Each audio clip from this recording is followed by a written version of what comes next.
Good morning. तर आज द्यायचं होतं नॉनव्हेज. तर टिफिनला आहे सुकी कर्दी. तर खूप जणांना माहीतसुद्धा नसेल ही सुकी मच्छी आहे. सुकी कर्दी ना चांगली भाजून घ्यायची, त्याच्यानंतर पाण्यात भिजत ठेवायची आणि कांदा, टोमॅटो, मिरची, बटाटा पाहिजे तर तुम्ही ॲड करू शकता. आणि शेवटी कोकम घालायचं. कोकम नसेल अवेलेबल तर आता कैरीचा सीझन पण आहे तर कैरी ॲड करू शकता. जास्त मसाले पण लागत नाहीत. हळद आणि लाल मालवणी मसाला.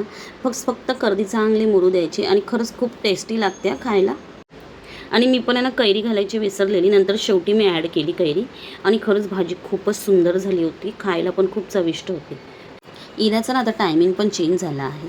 तर आता ती रात्री लेट झोपते आणि सकाळी उशिरा उठते आणि आता ती उठण्या अगोदरच माझा टिफिन वगैरे झाला होता. ते बोलतात ना, मुलांना समजतं की मम्मी आता रिलॅक्स बसली आहे पण तिला आता आपल्याला त्रास द्यायचा आहे. मी चहा पियाला बसली आणि ती उठली. ती उठून शोधत होती मम्मी कुठे आहे. तर इथे पप्पा माझ्याकडे घेऊन आले तिला. तिला ना सवय आहे सकाळी उठली ना की पहिली छान अशी स्माईल देते. मस्त गुड मॉर्निंग करत आहे बघा.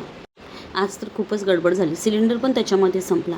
तर नशीब एक्स्ट्रा बाटला होता घरी. तर इथे सिलेंडर लावला पण त्याच्यानंतर सगळी साफसफाई पण केली. खालून सगळं साफ करून घेतलं. इराला मी पुन्हा नाश्त्यामध्ये आज ऑमलेट दिलं आणि तिला तर मी जबरदस्ती खायला लावलं. त्यानंतर खूप दिवस झाले तिचा मसाज केला नव्हता. तिचा मसाज केला. मस्तपैकी आंघोळ घातली. इरा ना हल्ली आता आंघोळच्या टपामधून बाहेर यायला बघतच नाही. तिला खूप मजा वाटते पाण्यामध्ये. गेट रेडी विथ इराचे व्हिडिओ पण पोस्ट करत आहे. तर तुम्ही प्लीज बघा आणि रिप्लाय द्या व्हिडिओवरती. तुम्हाला कशा वाटतात ते सांगा. तिला खूप झोप आली होती तर मी तिला झोपवलं मांडीवरती. पहिली मांडीवरती बसायची, खेळायची. आता मांडीवरती पण बसायला मागत नाही. हळूहळू मोठी होत चालली आहे. तिची दाल खिचडी बनवली. तर दाल खिचडीमध्ये आज बटाटा ॲड केला होता. ती बटाटा खूप आवडीने खाते. ती जर मी असं भातामध्ये वगैरे मिक्स करून दिला ना तर ती त्याच्याबरोबर पण खूप छान भात खाते. इरा झोपली होती त्याच्यामध्ये मी जेवून घेतले. खूप दिवस झाले असे निवांत बसून जेवायला भेटलंच नाही. आणि मग काय, मॅडम उठल्या उठल्या खूप मस्ती करत होत्या. खूप छान दिवस गेला.